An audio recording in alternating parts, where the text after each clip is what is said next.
Hello বন্ধুরা, চলে এলাম আজকে নতুন একটি ভিডিও নিয়ে। তোমরা দেখতেই পাচ্ছ, থাম্বনেলটা দেখে বুঝতেই পেরেছো আজ কী নিয়ে ভিডিওতে চলেছে। হ্যাঁ, আজ আমি যেতে চলেছি আমার গন্তব্যস্থলে। তো এই হচ্ছে আমার সাইকেল, এটি নিয়ে আমি বেরিয়ে পড়বো এক্ষুনি। এই বেরিয়েই পড়েছি, বাড়ি থেকে বেরোচ্ছি। আজ আমি দেখতেই পাচ্ছেন যে রাস্তায় উঠে পড়েছি সাইকেলটি নিয়ে, যেহেতু আমার কোনো বাইক নেই। আমার বাবার বাইক আছে, সেটার দরকারে প্রয়োজন পড়লে আমি নিয়ে যাই। আমাদের বাড়ির এখানে রাস্তার দুই পাশ দিয়েই জমি, ঘরবাড়িও আছে। আমি দেখতেই পেয়েছো যে আমার গন্তব্যস্থলের কথাটা এখনো বলিনি কাউকে।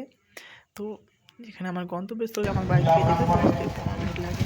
দেখুন, এখানে আমার বাড়িঘাট থেকে 5 মিনিট দূরত্বে আছে শিব মন্দির, বাসন্তী পুজো। বাড়ি থেকে চট করে চলে আসুন আমাদের এই অনুষ্ঠানে। কমেন্টে জানাবেন। আজকে গল্পেশ্বর বাবার 11তম বাৎসরিক অনুষ্ঠান আমরা একেবারে শেষ পর্যায়ে এসে পৌঁছেছি। ভোগ বিতরণের পরেই এই মাঠে এই মঞ্চেই অনুষ্ঠিত হবে মন মাতানো সমস্ত আধুনিক গান। ভিডিও করছি আপনাদের দেখানোর জন্য।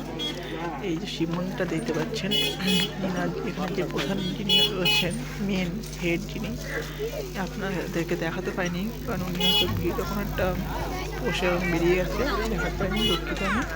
দেখুন কত সুন্দর একটি মন্দির, এই যে এত সুন্দর লোক, এটি এত সুন্দর দেখতে লাগে। আপনারা যদি কখনো আসেন এখানে তো দেখলে বুঝতে পারবেন কত সুন্দর, এত সুন্দর একটা লাগে মন্দির। আপনি যদি গরমের সময় আসেন তো আপনার মনেই হবে না আমি এখানে বাড়ি যাই। আর মন্দিরের ঠিক পাশেই যমুনা নদী। চালান এই যে সামনেই যমুনা নদী, এই যে ব্রিজটা আমরা পার করবো নদীর উপরে দিয়ে, কারণ আমাকে যেতে হবে আমার গন্তব্যস্থল। তোমরা সবাই জানো যে থাম্বনেল দেখে বুঝতেই পেরেছো আমার গন্তব্যস্থল কোথায় হতে চলেছে, যদি আমি এখন বলিনি। এই হচ্ছে সুন্দর সেই ব্রিজটা, আমাদের এখানকার ব্রিজটা পার করে পাশে একটা ভিড়, অনেক পুকুর বলে মাছ চাষের, যেটা দেখুন আমরা চলে এসেছি। আর বেশিক্ষণ নয়, 2 থেকে 3 মিনিট লাগবে আমাদের যেতে।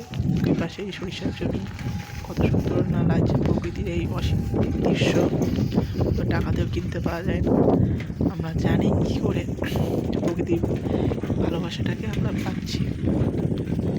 অনেকেই আছে যারা বাড়িতে করতে চায় না, বলতেই চায় না তার গ্রামে, আমি আমার গ্রামটিকে ইউটিউবের মাধ্যমে সবাই কাছে পৌঁছে দিতে চাই আমি কোন কোথায় থাকি, কী কাজ করি, পড়াশোনার পাশাপাশি আর কোনো কাজ করি কি না, সবই বলে দেব প্রতিটা ভিডিওতে। কোনো না কোনো নতুন জিনিস আপনাদেরকে তুলে ধরবো। আপনারা হয়তো আগেও দেখেছেন, কখনো তো দেখেননি, অনেকে আছে যারা দেখেনি। দেখুন এটা হচ্ছে আলুর জমি। অনেকে হয়তো জানেই না আলু গাছ কী হয়, কেমন দেখতে হয়, জানেই না, শুধু আলুটাই খেয়েছে হয়তো। যেহেতু আমরা গ্রামে থাকি তো আমরা চারপাশে সবই জানি কেমন কী গাছপালা হয়, দেখে বলে দিতে পারি গাছ সম্পর্কে। দেখুন আগের একটি ভিডিওতে বাগান দিয়েছিলাম, এখানেও একটি বাগান। এই বাগানের পাশ সাইডে যে এই যে বাগানটা দেখা যাচ্ছে, এখানে হচ্ছে পিকনিক স্পট। এখানে সবাই পিকনিক করতে আসে, আমিও পিকনিক করেছি এখানে। আর আমার গন্তব্যস্থল আর কিছুক্ষণ এখান থেকে 1 থেকে 2 মিনিটের পর। তো আমি আমার সাইকেলে করে চলতে চলতে চলে এলাম আমার গন্তব্যস্থলে। আর কিছুক্ষণ অপেক্ষা, তারপর ভিডিওটি যথাযথভাবে বন্ধ করে দেবো। এই লাইনে অটো সবই চলে, চিন্তা নেই। কেউ যদি আসতে চাই তার কোনো চিন্তা করা লাগবে না, সে সহজভাবেই কোনো না কোনোভাবেই যদি সে জিজ্ঞাসা করে কমেন্টে কী করে আসবে, তাকে সব কিছু বলে দেবো, কোথা থেকে আসবে, কোথা থেকে গাড়ি ধরতে হবে।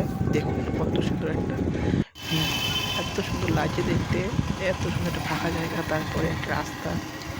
এখানে যদি আপনি গরমের সময় আসেন, গ্রীষ্মকালের দিকে আসেন তাহলে এত সুন্দর দেখুন ভ্যানের এই ফুল গাছটি কত সুন্দর ফুল ফুটেছে, গোলাপ ফুল, বিভিন্ন ফুল ফুটেছে এখানে। এপাশেও সরিষা গাছ লাগানো আছে। আপনি গ্রামে এসে মানে আপনার একটা মনটা পুরো ফ্রেশ হয়ে যাবে। আপনি যদি একবার গ্রামে আসেন আপনার মনেই হবে না আমি গ্রাম থেকে বাড়ি ফিরে যাই, কারণ গ্রাম মানে একটা ভালোবাসার জায়গা। এখানে মানুষ আসলে গ্রামের প্রতি তার ভালো লেগে যায়, এখানে মানুষ যেতেই চায় না।